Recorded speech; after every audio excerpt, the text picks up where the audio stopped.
Canoes and kayaks raced on the Chattahoochee River this past weekend. Tammy Bates of the Upper Chattahoochee River Keepers explains. This is our 8th annual River Race and Festival. It's a canoe and kayak race. So we have competitive boats that'll do a 10-mile course from Girard Landing to Riverside Park in Roswell. And then we have recreational boats that will race 8 miles the same route.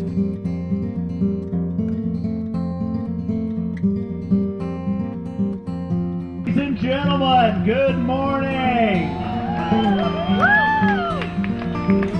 Happy paddlers and go faster racers. We would like to welcome you back to the 8th annual Back to the Chattahoochee River Race. My name is Jerry Hightower, and you can probably tell by the snappy outfit that I am a short, fat park ranger. We like to make these gray and green fashion statements. Thank you very much. That water is colder than bejeebers. We have never had a drowning on the Chattahoochee River with somebody wearing a life jacket. So, paddlers, as you're screaming down the Chattahoochee River at incredible speeds, with your paddles an absolute blur, putting a hummingbird's wings to absolute shame. Keep in mind, you go around the rocks. Now, of course, there's one warning we want everybody to remember, is you do not want to get in front of the canoe paddled by Superintendent of the National Park, Dan Brown, or Roswell Mayor, Jerry Wood. They will be traveling at such incredible speeds that a collision with this canoe would be absolutely catastrophic. However, they do advise that if you fall in behind them, you can take advantage of drafting in their wake. Well, we're partnering with Upper Chattahoochee River Keeper, City of Roswell, and some other partners to bring the Back to the Chattahoochee River Race and Festival once again to the river. Our role is to help facilitate, coordinate. We do a lot of the direction of parking. You'll see a lot of uniformed National Park Rangers and staff. We all work together as a team. It's going to get hot later in the day, but it's cool this morning, and that'll be good for the racers. Would like to thank our sponsors. We have 97.1 The River, Chevron, Federal Home Loan Bank. There are numerous sponsors that we gratefully thank, and also want to thank my volunteers. I have over 70 volunteers, both at Girard Landing and Riverside Park, helping me make this work.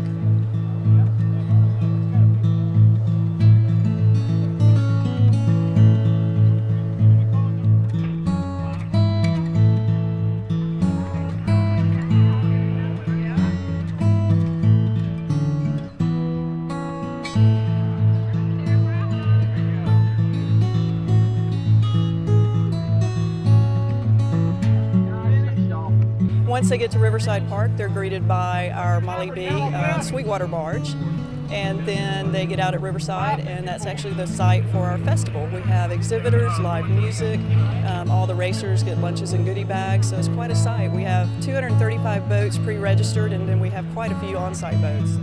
And hosting this event besides Upper Chattahoochee River Keeper are the National Park Service, Fulton County, and the City of Roswell.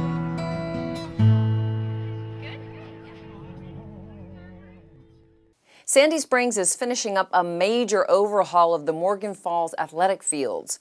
Ronnie Young, Director of Parks and Recreation, gives us a tour. This is the Morgan Falls Athletic Complex. It's a 35-acre athletic park that belongs to the City of Sandy Springs, and the Recreation and Parks Department has a contract with the Sandy Springs Youth Sports to manage the baseball, softball, and football program and cheerleader here in the City of Sandy Springs. We have about 1,000 families that participate here in a year's time. There's 10 fields and 1 football stadium on the complex. And this complex was constructed back in about '75 by the Fulton County Recreation and Parks Department, and the City of Sandy Springs purchased it when we became a city in '06. We're just about to complete a $5 million renovation of the facility. We put in pedestrian lighting. We moved all the electrical utilities underground. We put in a new sewer system. We built all new dugouts. We've done fencing. We've done netting around the fields. We completely demolished the football stadium and the press box and have replaced all the football stands and constructed a press box triple-decker building that has player rooms, it has a concession stand, bathrooms, and it even has an elevator to elevate you through the 3 floors. The complex has been given a complete facelift, and the children have enjoyed it this particular year, and for many, many years to come. The Sandy Springs population can be proud of this athletic complex. For additional information on Sandy Springs park and recreation facilities and amenities, go to the City of Sandy Springs website. During tough economic times, entrepreneurship often increases. This can even happen to charities. Here's a story that starts with tough times, add a unique approach coupled with hard work, guided with a very large heart, and what you end up with is the Hope Store. Well, the Hope Store, the idea for the Hope Store got started because I had been in ministry for 8 years and had gotten laid off because of the economy.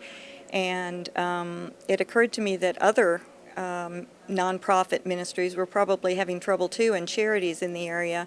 And so I started checking around, and sure enough, everybody was having trouble with fundraising right now. And so the idea behind the Hope Store is that if people donate their stuff here, that we can sell the stuff and turn it into the cash that the charities need to keep operating and helping our neighbors. I have 14 different charities that I'm working with right now. We're booked all the way into next year with ministries that are really needing help. And so each month, a different charity gets 100% of the profits from the store. Folks in the area can help the Hope Store by going through your house and setting aside things that you don't need to have right now, things that you've outgrown or things that you aren't using, and bring them in. We're open for donations all week long, every day but Sunday.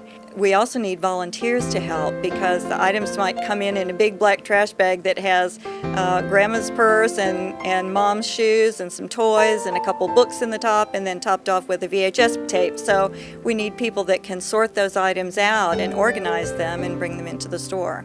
One thing that's so great about this particular location is that really just a few blocks from here we have folks living at the poverty level or just above the poverty level and really needing to be able to get a good deal on their necessary items like clothes and shoes and things like that.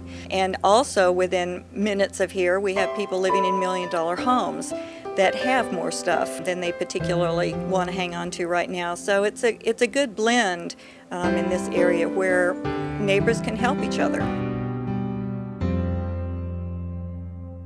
We average about 130 families a day entering North Fulton Community Charities for some type of service, one of those being food.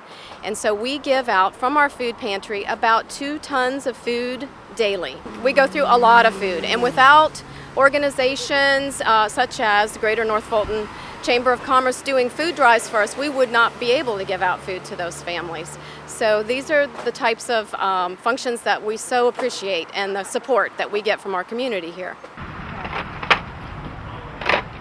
Coming up on Newsday North Fulton, another way to help our fellow neighbors. The North Fulton Community Charities is banking on food. Yeah.